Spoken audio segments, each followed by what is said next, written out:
üçün 5. A klasısın.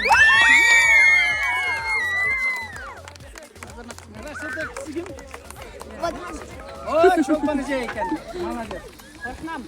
Молодец. Sen turayız. Barlarga yegenik. Eng mutlu çavulçu. Napadayishi. Yaxshi deb eseplep chiqdim men daga o'zim qarab turib. En mutlu çavulcu namı menen Akimcan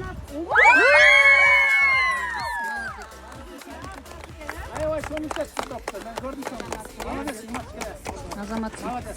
5. A klas. 3 oyun oynadılar mı? 3 oyunu tanıttılar mı? Bu klas. Bir oyunu tutmuşlar, 2 oyunu tuttular mı? Bu klas. 3 oyundan tuttular mı? Bir klas. 2 oyunu tuttuk, 1 oyunu tuttular mı? Sonra mesaj yazıp durun mu? Sonra yazıp durun mu?